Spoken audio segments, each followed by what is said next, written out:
Hello everyone, welcome to Learning with Ganika. Today we will start the topic of international marketing. ये उसकी first class है. इसके अंदर हम डिस्कस करेंगे इंटरनेशनल मार्केटिंग का क्या मीनिंग होता है, उसका nature and significant of international marketing. Then start. International marketing क्या होता है? इंटरनेशनल मार्केटिंग को समझने से पहले आप ये समझिए मार्केटिंग क्या होता है. Marketing meaning. Marketing refer to all activities a company does to promote and sell product or services to consumer. कि कंपनी जो होती है अपने प्रोडक्ट को कैसे प्रमोट करती है, सेल करती है, प्रोडक्ट को अल्टीमेट कस्टमर तक पहुंचाती है, अपनी सर्विसेज प्रोवाइड करती है. प्रमोट करने के लिए बहुत सारे तरीके होते हैं, लाइक एडवर्टीजमेंट कर देना, किसी को फ्रेंचाइजी दे देना, या फिर बहुत सारे ऐसे टेम्पलेट वगैरह छपवा देना, बोर्ड बनवा देना.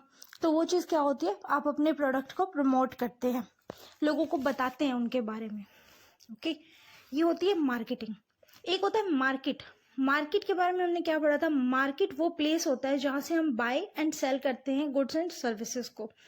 कि एक जो पर्सन है अपनी गुड्स को सेल करता है सेकंड पर्सन को, वो सेकंड अल्टीमेट कस्टमर कौन होता है? कंज्यूमर.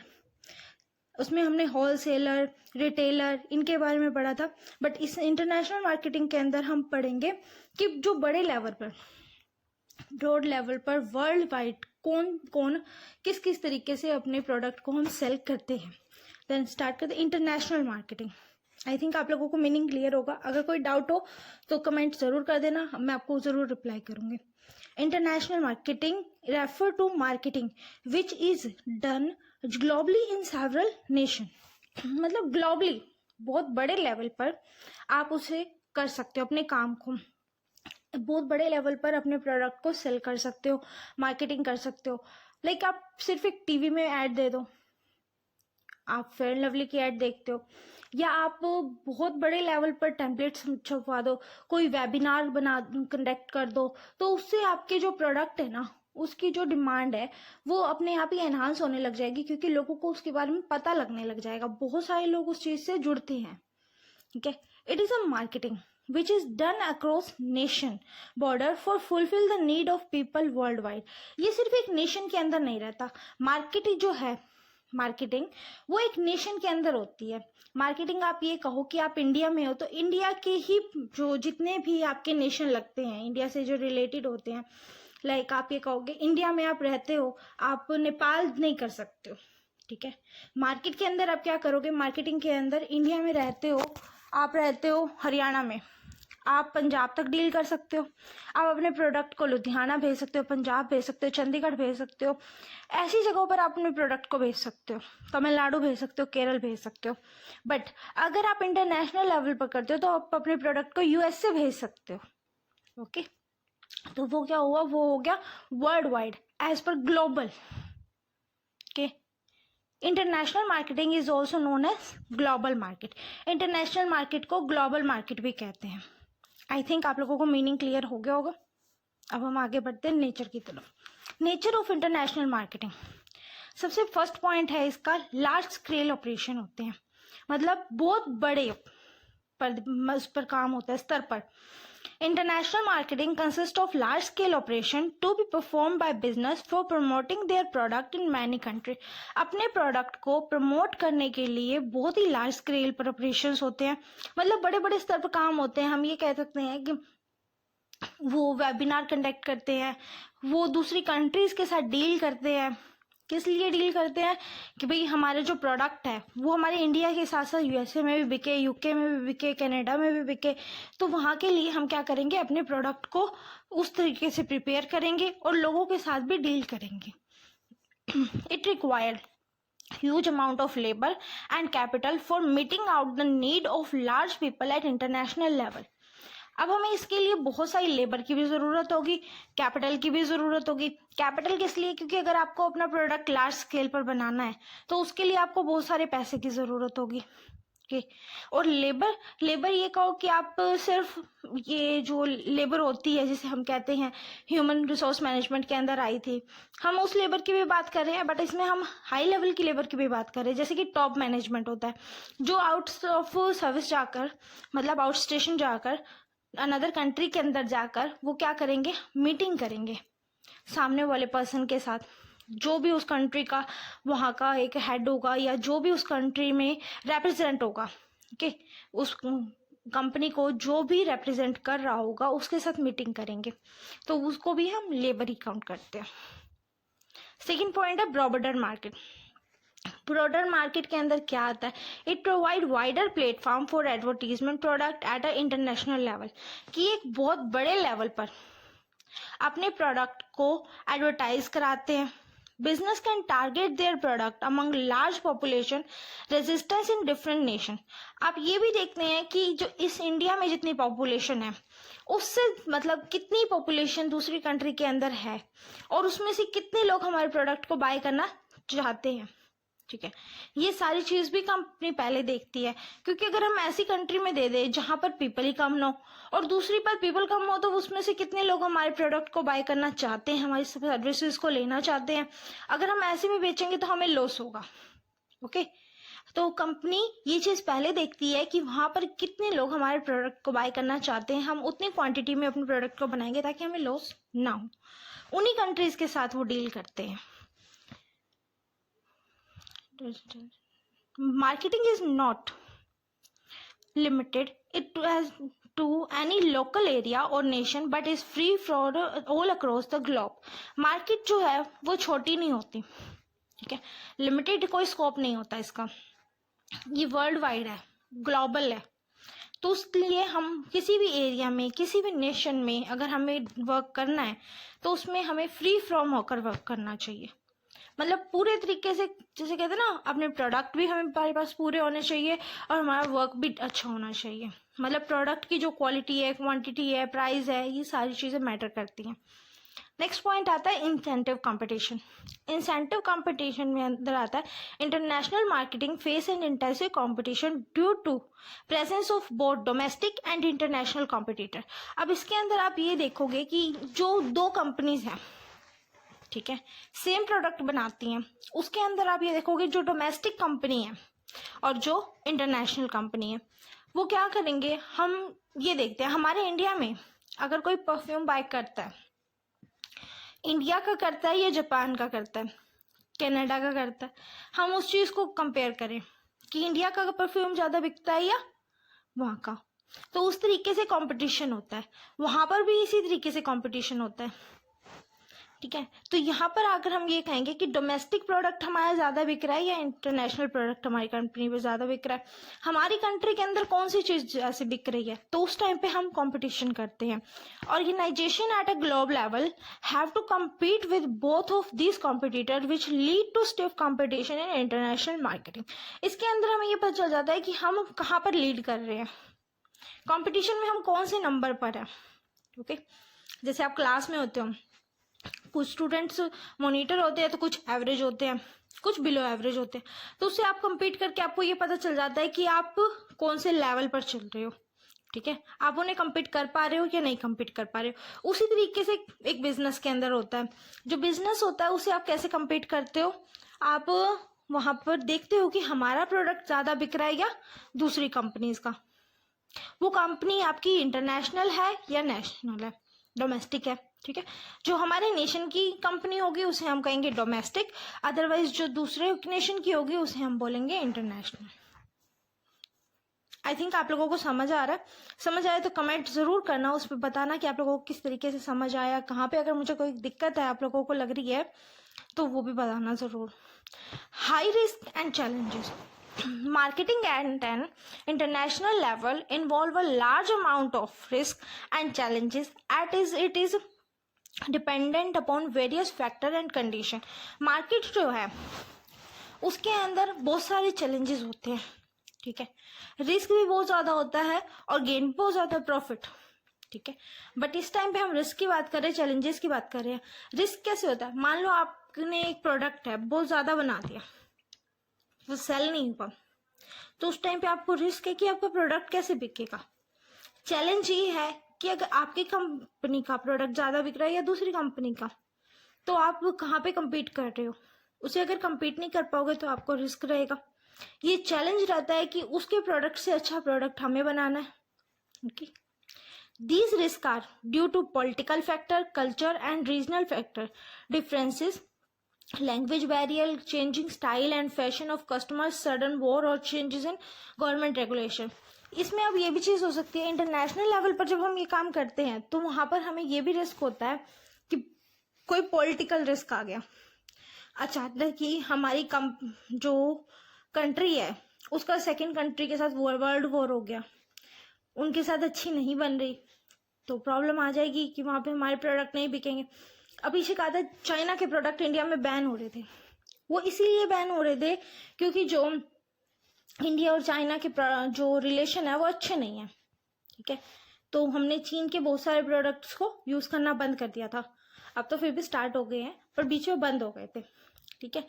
तो रीजनल बैरियर आ गया कि वहाँ का जो रिलीजन है वो अलग होता है, कल्चर अलग होता है, वहाँ पे लैंग्वेज अलग होती है, यहाँ पे अलग है। अब इंडिया में हम मोस्टली पीपल जो होते हैं हिंदी बोलते हैं, ठीक है, चाहे हमें इंग्लिश बहुत अच्छी आती है बट हम हिंदी को ज़्यादा प्रेफर करते हैं क्योंकि हमें हिंदी ऐसा लगता है कि हम अच्छे से बोल सकते हैं। उसी तरीके ही वहाँ पे यूके यूएसए के अंदर क्या होता है, इंग्लिश मस्ट होती है, तो लैंग्वेज बैरियर आ जाता है। आप इंडिया में भी बहुत सारे नेशंस के अंदर देखोगे कि आपको लैंग्वेज बैरियर आएगा। आप अगर पंजाब में रहते हो, अगर आप तमिलनाडु की साइड जाओ तो आपको वहाँ पे लैंग्वेज बैरियर बहुत ज़्यादा आएगा, आप अपने प्रोडक्ट को डिस्क्राइब भी नहीं कर पाओगे उनकी लैंग्वेज में, तो आपको वहाँ की लेबर को हायर करना पड़ेगा, तो उस टाइम पर वो चैलेंज हो जाता है। ओके, नेक्स्ट है फैशन और स्टाइल। अब यहाँ के लोगों का ड्रेसिंग सेंस, फैशन अलग है, वहाँ के लोगों का अलग है। ओके, नेक्स्ट पॉइंट है international restriction. Organization in international market need to follow all tariff and non-tariff constraint. There are various restrictions imposed due to difference in rule and regulation among nation to globe level. कि बहुत सारे Nations होते हैं जहाँ पे tariff और non tariff barrier होता है। टैरिफ बैरियर वो होते हैं जिसके अंदर हम ये कहते हैं कुछ तरीके से मतलब बाधाएं, ठीक है, कुछ लिमिटेशन जो गवर्नमेंट अब सेट कर देती है कि उस कंट्री में ये होता है कि दूसरी कंट्री के पर्सन इतने आ सकते हैं, ऐसे ऐसे काम होगा, उनके जो रूल्स रेगुलेशंस होते हैं उनके बेस पर काम होता है।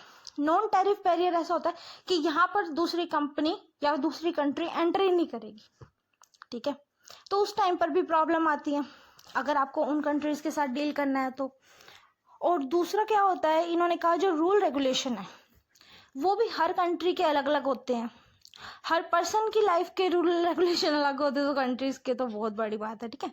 ऑल नेशन परफॉर्म इंपोर्ट और export following the restriction impose in international marketing.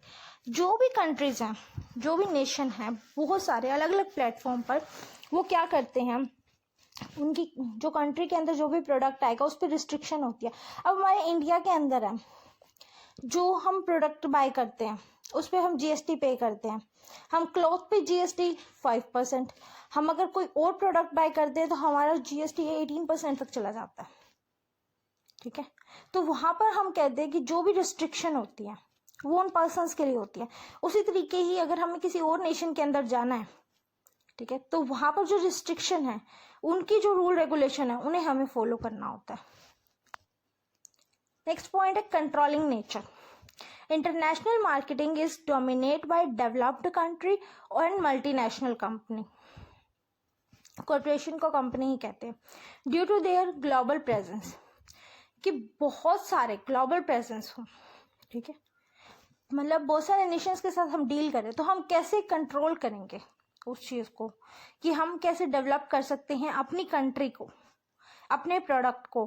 Developing country due to the presence of advanced technology and worldwide reach are able to perform business operation efficiently everywhere. अगर आपकी company developed है, आपकी country developed है और वहाँ पर आप company बनाते हो, तो उस कंपनी के अंदर क्या होता है, उनके पास मतलब पैसे की कमी नहीं होती है, ठीक है, डेवलप कंट्री के अंदर। तो उस टाइम के अंदर हम क्या करेंगे, जो कैपिटल की रिक्वायरमेंट होती है वो पूरी होती है, लेबर की भी पूरी होती है। उस टाइम पर जो भी हमारी टेक्नोलॉजी है बहुत हाई होती है। आप लोगों ने सुना होगा इंडिया के अंदर बहुत सारी ऐसी बीमारियां हैं जिनका इलाज अच्छा नहीं होता, लाइक कैंसर, बट अमेरिका के अंदर वहाँ पे बहुत अच्छा इलाज है क्योंकि उनके पास टेक्नोलॉजी है, ओके, तो वो वर्ल्ड वाइड रीच कर सकते हैं। अब हमें पता कैसे है, हमें इसीलिए पता है क्योंकि हमने सुना है, हमने देखा है एज इट इज, कि हमने टीवी पर देखा है, हमने यूट्यूब पर देखा है कि वो न्यूज़ आई है, तो हमें पता है कि इंडिया के अंदर वो चीज़ नहीं है और वहाँ पर वो चीज़ है। ठीक है, नेक्स्ट पॉइंट है subject to diplomatic relation. International marketing is subject to the diplomatic relation between countries. Countries के बीच में कैसा रिलेशन है। ठीक है, डिप्लोमेटिक रिलेशन हम उसे कहते हैं कि उनके अंदर बहुत अच्छा रिलेशन है। ठीक है, जैसे हम यहाँ से कहें फिलहाल जो हमारा चल रहा है डिप्लोमेटिक रिलेशन यूएसए के साथ भी है, यूके के साथ भी है। तो उस टाइम पर हम क्या करते हैं, जैसे अब G20 हुआ, उसके अंदर ऑल नेशंस जितने भी थे हमारी कंट्री के अंदर आए, हमारी कंट्री के आकर उन्होंने सर्वे किया, अब डील करने के लिए ट्राई करेंगे। तो उस चीज़ से क्या होता है कि हमारी जो कंट्री है वो वर्ल्ड वाइड लेवल पर प्रेजेंट हुई है इस टाइम पर G20 की वजह से। तो उसी लिए हम कहेंगे कि हमारा जो ये नेशन है अब उसका किससे डिप्लोमेटिक रिलेशन है कि बहुत अच्छा रिलेशन है। Organization enter into international marketing of those country which with his home country share better coordinate relation, कि जिसके साथ हमारा बहुत अच्छा रिलेशन रहे। ठीक है, ऐसा रिलेशन जैसा कि होम कंट्री के साथ 2 कंट्रीज होती हैं, 2 कंपनीज होती हैं, एक होम कंट्री एक होस्ट कंट्री। ठीक है, होम कंट्री कौन सी होती है जहां पर हमारा बिजनेस एस्टेब्लिश होता है, और होस्ट कंट्री कौन सी होती है जहां पर हम काम कर रहे हैं। ठीक है, एक तो जैसे अब बहुत सारी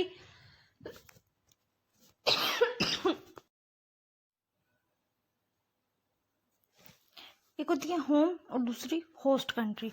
होम कंट्री वो कंट्री होती है जिसके अंदर हम कहेंगे कि हमारा बिजनेस एस्टेब्लिश है।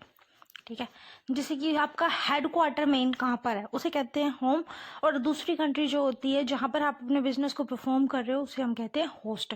There is no trade in between nation having clash with one another, कि ऐसा ना हो कि आप एक प्रोडक्ट को दूसरे कंट्री के अंदर सही से डील ना कर पाओ, कोई ऐसी प्रॉब्लम आने लग जाए, तो वहाँ पर हम प्रोडक्ट को सेल नहीं करते। हम प्रोडक्ट को कौन सी कंट्री के अंदर सेल करते हैं जहाँ पे हमें पता है कि वहाँ पे हमारे डिप्लोमेटिक रिलेशन है, यानी अच्छे रिलेशन है, जिसकी वजह से हम अपने प्रोडक्ट को बहुत अच्छे से सेल कर पाएंगे और हमें वहाँ जाने की भी ज़रूरत नहीं है। हमारा प्रोडक्ट बहुत अच्छे से रीच करेगा, लोगों तक पहुँचेगा और लोग उसको बहुत ज़्यादा पसंद करेंगे, कहते हैं ना लाइक करेंगे। ओके, देन अब हम बात करते हैं सिग्निफिकेंट ऑफ इंटरनेशनल मार्केटिंग। इस यूनिट में मेन टॉपिक है सिग्निफिकेंट एंड नेचर। आपका जब 16 मार्क्स का एग्जाम आएगा तो उसके अंदर आपका अगर पूछा जाता है मेन क्वेश्चन ही यही बनता है कि meaning and nature of international marketing, तो आप मीनिंग बता देंगे, पहले आप बताएंगे मार्केटिंग का, फिर इंटरनेशनल मार्केटिंग का meaning, then nature, then significant. अभी मैं ऐसे ही एक्सप्लेन कर रही हूँ, आपको क्या करना है 1 बाय 1 इन सबको एक्सप्लेन करना है। ठीक है, अर्न फॉरेन एक्सचेंज, कि हम फॉरेन से एक्सचेंज कर सकते हैं। ठीक है, बिजनेस को हम अगर अपने प्रोडक्ट को वहाँ भेजेंगे तो हमारे जो भी प्रॉफिट होगा हम अर्न करेंगे फॉरेन से, फॉरेन एक्सचेंज के अंदर। नेक्स्ट पॉइंट है ऑप्टिमम यूटिलाइजेशन ऑफ रिसोर्सेज। हम अपने जितने भी रिसोर्सेज हैं, चाहे लेबर है, कैपिटल है, मैन है, मशीनरी है, उन सारी चीज़ों का बहुत अच्छे से यूटिलाइज करेंगे। नेक्स्ट है अचीव इट्स ऑब्जेक्टिव। अपने ऑब्जेक्टिव को कैसे अचीव कर सकते हैं। हमारा ऑब्जेक्टिव है कि हमारा जो प्रोडक्ट है वो वर्ल्ड वाइड बिके, हमें बहुत सारा प्रॉफिट हो। उसके बाद हमारा ये भी ऑब्जेक्टिव हो सकता है कि हमारे प्रोडक्ट में कभी कोई कमी ना आए। ओके, हमारी जो मशीनरी है वो भी अच्छे से चले। ये सब चीज़ें हमारे ऑब्जेक्टिव के अंदर आ सकती हैं। नेक्स्ट है to spread business risk.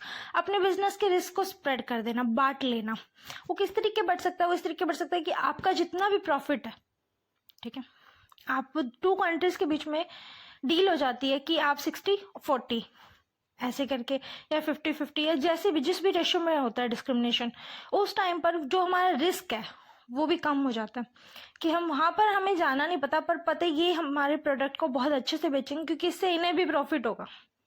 Okay, जब सामने वाले पर्सन को प्रॉफिट होता है तो उस प्रोडक्ट पे वो काम भी करता है, तो और आपका रिस्क भी डिस्क्रिमिनेट हो जाता है, यानी कि स्प्रेड हो जाता है। नेक्स्ट पॉइंट है हमारा इम्प्रूव ऑर्गेनाइजेशन एफिशिएंसी, कि ऑर्गेनाइजेशन की एफिशिएंसी को हम टाइम टू टाइम इम्प्रूव करते हैं।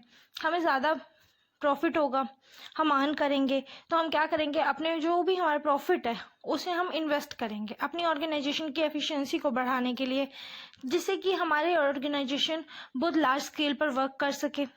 ठीक है, उससे बहुत सारे लोगों को पता चले कि हमारे ये प्रोडक्ट है, इस प्रोडक्ट में ये क्वालिटीज़ हैं, ये क्वांटिटीज़ हैं, उसके बारे में हम बता सकें। नेक्स्ट पॉइंट है to get benefit from government. हम गवर्नमेंट से भी बेनिफिट ले सकते हैं कि अगर हमें किसी टाइम पर कैपिटल की ज़रूरत है तो हम गवर्नमेंट से ले सकते हैं। गवर्नमेंट क्या करती है, हमसे कुछ चार्ज करके वो क्या करती है, हमें पॉलिटिकल जो भी हमारा होता है डॉक्यूमेंट होता है वो हमें दे देती है, जिससे हम क्या करते हैं दूसरे नेशन के अंदर अपने प्रोडक्ट को सेल कर सकते हैं। उसके लिए हमें गवर्नमेंट की ज़रूरत पड़ती है, रूल एंड रेगुलेशन, क्योंकि हम एक कंट्री से अगर अपना प्रोडक्ट दूसरी कंट्री के अंदर सेल कर रहे हैं तो उसके लिए मेन जो मिड टर्म पार्ट होता है वो हमारा गवर्नमेंट होती है। उसकी हमें परमिशन भी चाहिए होती है, रूल रेगुलेशन भी चाहिए होते हैं, और गवर्नमेंट कहते हैं ना गवर्नमेंट सर्टिफाइड कंपनी होनी चाहिए, उस टाइप से। नेक्स्ट है एक्सपेंड एंड डाइवर्सिफाई। एक्सपेंड करना अपने बिजनेस को और डाइवर्सिफाई करना अपने रिस्क को, ठीक है। रिस्क को बांटते रहना और अपने बिजनेस को बढ़ाते रहना। बिजनेस को किस तरीके बढ़ाना कि अपने प्रोडक्ट को एक कंट्री से दूसरी कंट्री में भी भेजना, जिससे बिजनेस एक्सपेंड होएगा, और रिस्क जो है वो आपका डाइवर्सिफाई हो जाएगा कि प्रॉफिट तो हो रहा है ना, अगर थोड़ा बहुत लॉस भी होता है तो मैनेजेबल होगा। नेक्स्ट पॉइंट है इंक्रीज कॉम्पिटिटिव कैपेसिटी। compete करने की कैपेसिटी आ जाती है कि जितने भी आपके राइवल्स हैं, ठीक है, जितने भी कंपनीज हैं वो अगर आपके सेम प्रोडक्ट बनाती हैं तो हम उन्हें राइवल कहते हैं, ठीक है। जो राइवलिटी जो भी जितनी भी कंपनीज होती हैं वो क्या करती है, आपके जैसा प्रोडक्ट बनाती है, आप क्या करेंगे उस प्रोडक्ट को अच्छा बनाने की कोशिश करेंगे ताकि आप उन्हें compete कर सके। यही चीज़ इसके अंदर आती है। इन पॉइंट्स को आप 2 लाइन्स के अंदर भी डिस्क्राइब कर दो, नदर इशू, कोई ज़्यादा बड़ी बात नहीं है। अगर आपने वो अच्छे से समझ लिए हैं पॉइंट्स तो आप ये बहुत अच्छे से कर लोगे, इतना लेंथी नहीं है। आप अगर कॉमर्स के स्टूडेंट हो, आप पहले इस चीज़ को पढ़ चुके हो। ये सब्जेक्ट आपका BBA के अंदर भी आएगा एंड MCOM के अंदर भी आएगा, तो आप लोग आई विश बहुत अच्छे से पढ़ेंगे। Thank you so much for watching. Video अच्छी लगी हो तो लाइक करें, शेयर करें एंड सब्सक्राइब ज़रूर कर देना चैनल को, और चैनल को बहुत ज़्यादा ग्रोथ कराना और अपने क्लास ग्रुप में भी शेयर करना। Thank you so much. और अगर कोई भी क्वेरी हो, कोई प्रॉब्लम हो तो कमेंट ज़रूर करना।